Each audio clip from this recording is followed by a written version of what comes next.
Hello students, scholars public inter college में आप सभी का स्वागत है। और सर्वप्रथम तो मैं हमारे जो क्लास 10th और 12th के बच्चे पास हुए हैं सभी को हार्दिक शुभकामनाएं देना चाहता हूं। बच्चों, मैं इस कॉलेज में अभी नया फैकल्टी हूं और मेरा नाम सुजीत चौधरी है। मैं अपना नाम लिख के बता दूं।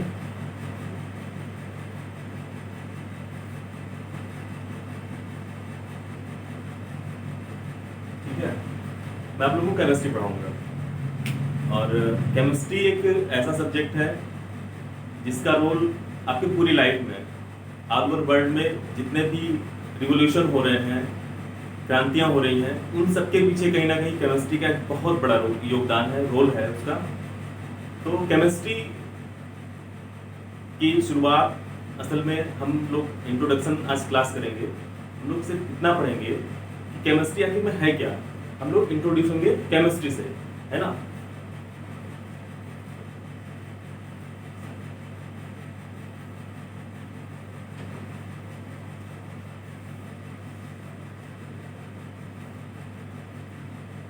ठीक है, केमिस्ट्री अपने आप में एक बहुत ब्रॉड सब्जेक्ट है जिसका आपके लाइफ में हर क्षेत्र में बहुत ज़्यादा रोल है। आप किसी भी सुबह उठते हैं, सुबह उठने के बाद में सबसे पहले आप हाथ मुंह धुलते हैं, ब्रश मंजन करते हैं, और रात में सोने तक जितनी चीज़ें होती हैं उसमें सब में केमिस्ट्री का एक बहुत ज़्यादा रोल है। आप किसी भी हाल में केमिस्ट्री को जो है हटा नहीं सकते अपनी लाइफ से, और विदाउट केमिस्ट्री अपनी लाइफ को किसी भी हाल में इमेजिन नहीं कर सकते। क्यों? क्योंकि जो कपड़े आप पहने हैं, जो चीज़ें आप खा रहे हैं, जो चीज़ें आप जिन चीज़ों को यूटिलाइज करते हैं डे टू डे लाइफ में, तो उन सारी चीज़ों में कहीं ना कहीं केमिस्ट्री छुपी होती है। आज जाने में हम सारे लोग, जैसे मान लीजिए क्या होता है, हमारी ब्रीदिंग होती है। तो ब्रीदिंग में क्या होता है, जाने में जो पढ़ते हैं वो भी और जो नहीं पढ़ते हैं वो भी, है ना। हम लोग ऑक्सीजन इनटेक करते हैं। अब ऑक्सीजन जो लोग पढ़ते हैं वो भी जानते हैं, अब जो लोग नहीं पढ़ते हैं वो तो खैर नहीं जानते, लेकिन इनटेक तो वो भी करते हैं। तो हम उस चीज़ को जब स्टडी करते हैं तो हम फिर केमिस्ट्री में आ जाते हैं, और जाने में सारी चीज़ें अनवरत होती रहती हैं, कंटिन्यूस होती रहती हैं। ठीक है, तो केमिस्ट्री स्टडी करने का मतलब क्या बनता है, हम लोग क्यों पढ़ते हैं केमिस्ट्री। भाई, कोई सब्जेक्ट आप पढ़ते हैं, कुछ भी आप करते हैं, कहीं आप निकलते हैं, सुबह बाइक उठा के निकलते हैं, साइकिल से निकलते हैं, तो हमारा कोई उद्देश्य होता है ना। जब हम किसी उद्देश्य, किसी पर्पज से कोई काम करते हैं, वो उस पर्टिकुलर सब्जेक्ट में हमारा स्टडी होता है। केमिस्ट्री में हम केमिस्ट्री क्यों पढ़ते हैं, भाई क्या रोल है। हम क्लास 6 स्टैंडर्ड से अभी तक क्लास 6, 7, 9, 8, 9, 10th, फिर 11, 12 तक पढ़ते हैं। उसके बाद भी अगर आप कंटिन्यू करना चाहें तो केमिस्ट्री पढ़ सकते हैं। तो केमिस्ट्री पढ़ने का पर्पस क्या था स्टार्टिंग से ही, आज से नहीं। आप एंशिएंट हिस्ट्री देखिए, वहाँ पर भी जो भारतीय कल्चर रहा है, भारतीय एक संस्कृति रही है, उसमें क्या हुआ है कि अगर आप प्राचीन इतिहास उठा के देखिए तो वहाँ पर भी आयुर्वेद जो एक भारत का सबसे प्राचीन और महत्वपूर्ण एक अंग रहा है, और जो है आयुर्वेद पूरे ऑल ओवर वर्ल्ड को एक गिफ्ट है भारत की तरफ से, है ना।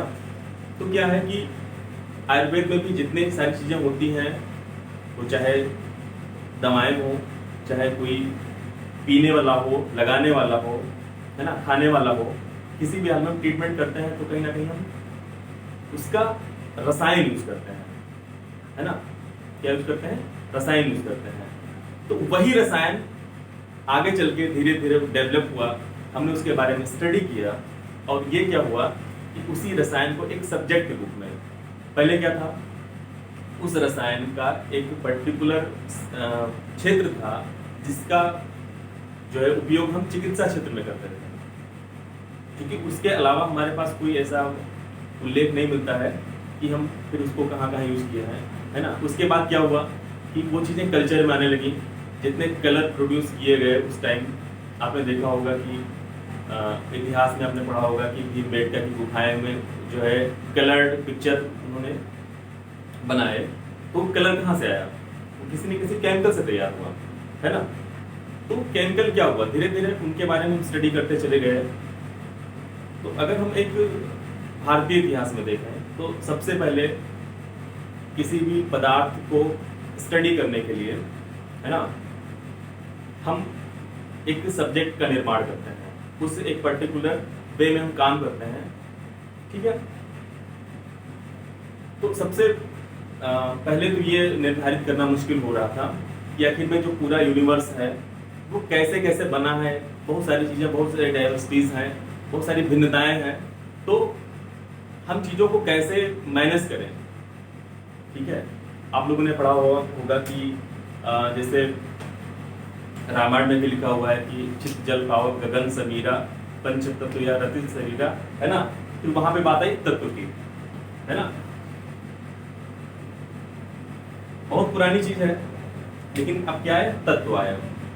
लोगों ने तत्व के बारे में समझा कि ये कौन कौन सी चीजें हैं। जल है ना, आकाश है, ठीक है, पृथ्वी है, उसके बाद क्या है, आपका वायु है और अग्नि है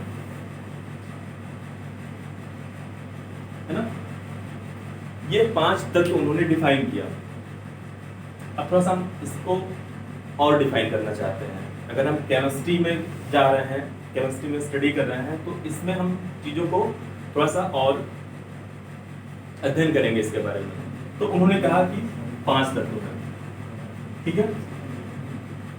लेकिन केमिस्ट्री में डेवलपमेंट लगातार हो रहे हैं। कुछ दिनों बाद इन सब चीज़ों को कंक्लूड किया गया और पूरे चीज़ को, ये जो 5 तत्व थे, उन्होंने कहा कि नहीं साहब, ऐसा नहीं है। जो हमारा पूरा का पूरा यूनिवर्स है वो 5 तत्वों से मिलकर नहीं बना है। तो बात वहाँ पे थोड़ा सा ये हुआ कि ऑड लगा उन लोगों को, लेकिन उन्होंने कहा नहीं, आप परेशान ना होइए। उन्हें पूरे यूनिवर्स को, पूरे ब्रह्मांड को, है ना, उन्हें क्या किया, 2 चीजों में डिवाइड किया, ठीक है। अभी तक 5 था, अब हम लोग निकल आए 2 चीजों पे, और वो 2 चीजें क्या थी। एक तो ऊर्जा, जिसको हम लोग एनर्जी बोलते हैं, है ना, और दूसरा पदार्थ, जिसको हम लोग द्रव्य बोलते हैं, है ना। द्रव्य, पदार्थ, ठीक है। उन्होंने क्या किया कि कुछ चीजें ऊर्जा है और कुछ चीजें पदार्थ है, द्रव्य है। 2 चीजें होती हैं, एक होता है द्रव्य और दूसरा होता है द्रव। आप दोनों में कंफ्यूज ना होइएगा। द्रव्य होता है जिसको हम मैटर बोलते हैं, द्रव होता है जिसको हम लिक्विड बोलते हैं, है ना। दोनों चीजें अलग अलग हैं, ये हिंदी वाले से बताएंगे आपको, ठीक है। तो उन्होंने क्या किया कि पूरे यूनिवर्स को, पूरे ब्रह्मांड को उन्होंने कितने हिस्सों में डिवाइड कर दिया, 2 हिस्सों में, एनर्जी और पदार्थ। अब आप खुद सोचिए कि जो 5 तत्व थे उसमें से एनर्जी कौन कौन सी चीजें हैं, है ना, और द्रव्य कौन कौन सी चीजें हैं। जो स्थूल है, स्थूल का मतलब जैसे घर मकान दिखाई दे रहा है ना, क्या है वो, स्थूल है। वो किसमें काउंट किया जाएगा, पदार्थ में काउंट किया जाएगा। ऊर्जा की बात करते हैं, मैं बोल रहा हूँ और किसी माध्यम से आप तक पहुंच रहा है ना, चाहे आप हेडफोन लगाएं या मैं माइक से बोल रहा हूँ, पर वो चीजें दिख नहीं रही हैं, है ना। आप सिर्फ उस चीज को महसूस कर पा रहे हैं। ना आप मेरी आवाज को छू सकते हैं, ना मेरी आवाज को चख सकते हैं कि मीठा है कि खट्टा है। अच्छा लगे तो ठीक है, बुरा लगे तो भी ठीक है, सुनना तो है ना। तो क्या हुआ कि जो ऊर्जा होती है, आप लोगों ने प्रीवियस क्लास में पढ़ा होगा कि ऊर्जा क्या होती है, जो चीजें जिनको हम सिर्फ महसूस कर सकते हैं, है ना, छू के। जैसे मैंने छुआ कोई चीज, ठंडा लगा तो, गर्म लगा तो, लेकिन ठंडा अगर महसूस हुआ, अब हम उस चीज को क्या कर सकते हैं, भर नहीं सकते किसी चीज में, है ना। पदार्थ क्या है, आप पदार्थ की डेफिनेशन भी जानते होंगे कि कोई भी सब्सटेंस है वो पदार्थ कब कहलाएगी, है ना। पदार्थ कहलाने के लिए उसको कुछ चीजों को क्रिटिसाइज करना होगा। उसमें यह है कि कोई भी पदार्थ तत्व तब कहलाता है जब वो किसी स्थान को, पर्टिकुलर स्थान को घेरे, है ना, और उसमें मास भी हो। दो चीजें ऐसी हैं कि वो स्थान घेरे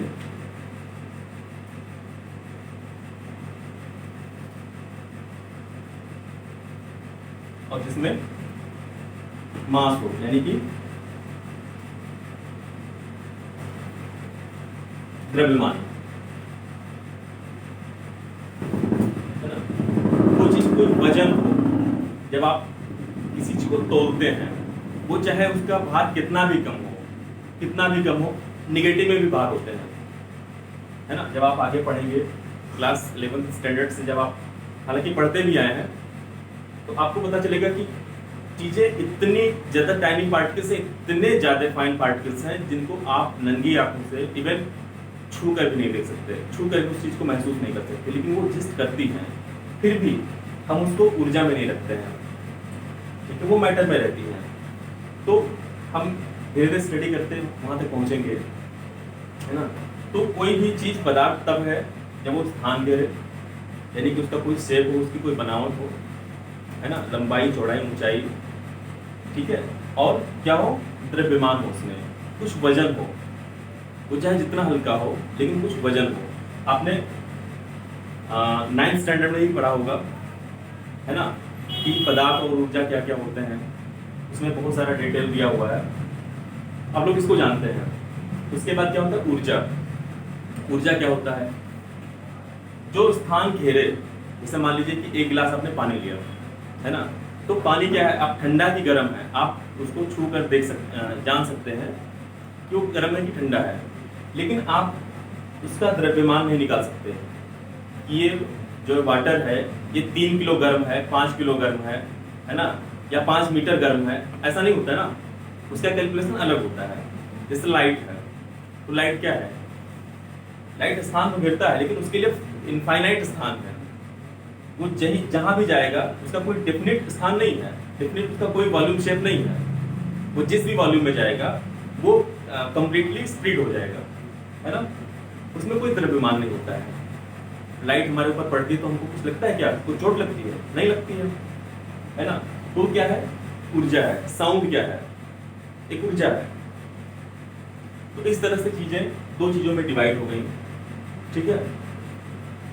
अब इसके बाद क्या हुआ कि हम कण का नाम लेते हैं।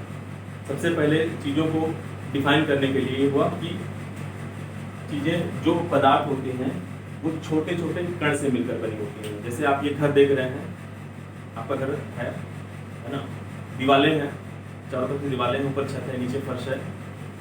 इसमें क्या है, ये जो दीवार है, क्या सिर्फ दीवार है, इसके पीछे का कोई राज नहीं है। क्या है, ईंटें हैं, कंक्रीट है, सीमेंट, सरिया, सब कुछ इसमें लगा हुआ है।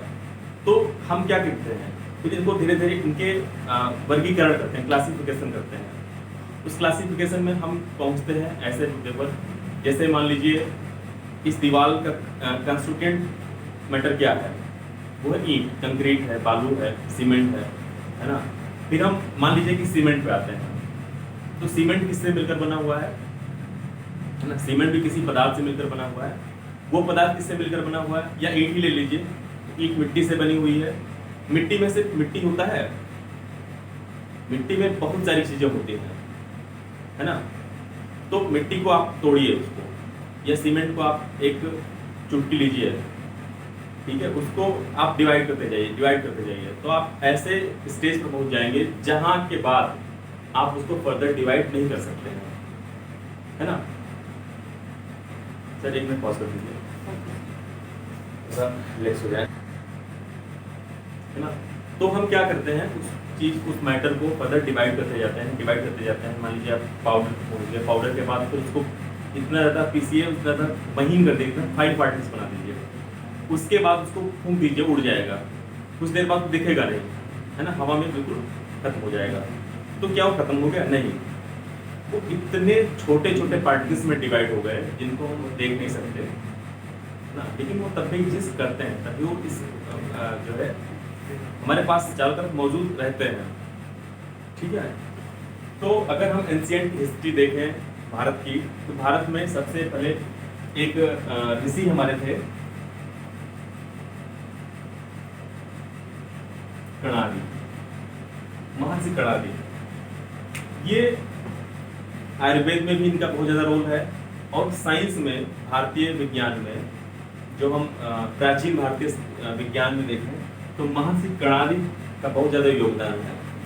इन्होंने मैटर के बारे में थोड़ा सा अध्ययन किया, ठीक है, और इन्हीं के नाम पर जो फाइन पार्टिकल्स फर्दर डिवाइड करते एक जो बहुत महीन पार्टिकल्स आते हैं, जिनको उस टाइम उन्होंने कहा कि इसको फर्दर इसके बाद डिवाइड नहीं किया जा सकता, इसको और ज़्यादा छोटा नहीं किया जा सकता, है ना। तो उन्होंने क्या कहा कि ऐसे सब्सटेंसेस, ऐसे पदार्थ या ऐसे पार्टिकल्स या ऐसे क्या कह लेते हैं, मूलभूत कण जिसको कहते हैं, है ना, उसको और ज़्यादा छोटा नहीं किया जा सकता।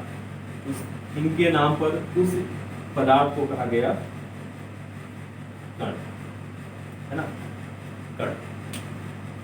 इस कण का अध्ययन करने के लिए उन्होंने बहुत सारे खोज किए। जानते हैं कि साइंस में खोज करने के लिए बहुत ज़्यादा आपको प्रैक्टिकल्स करने होते हैं, बहुत ज़्यादा मेहनत करनी होती है, बहुत सारे डेटाज इकट्ठे करने होते हैं, तब जाके हम किसी कंक्लूजन पर पहुंचते हैं। तो महर्षि कणादि के नाम पर ही कण पड़ा, जिसको हम लोग आज भी पढ़ते हैं, पार्टिकल, जिनको इंग्लिश में पार्टिकल्स बोलते हैं और हिंदी में कण बोलते हैं। इसके साथ ही साथ अगर पूरे ऑल ओवर वर्ल्ड में देखा जाए तो भी अरस्तु थे, प्लेटो थे, लेवोसिए थे। लेवोसियो का नाम तो आपने सुना होगा। लेवोसियो को फादर ऑफ केमिस्ट्री कहा जाता है ना। तो आप ये भी याद रखिएगा कि फादर ऑफ केमिस्ट्री कौन है? लेवोसिए है ना। तो अब हम किसी ऐसे मुद्दे पर पहुंचते हैं जहां पर एक हमको फंडामेंटल पार्टिकल मिलता है, फंडामेंटल एक कण मिलता है, जिसको हम लोग पार्टिकुलर कण बोलते हैं जनरली साइंस में। अब इसके बाद की स्टडी हम लोग नेक्स्ट चैप्टर में करेंगे, नेक्स्ट वीडियो में करेंगे। Thank you.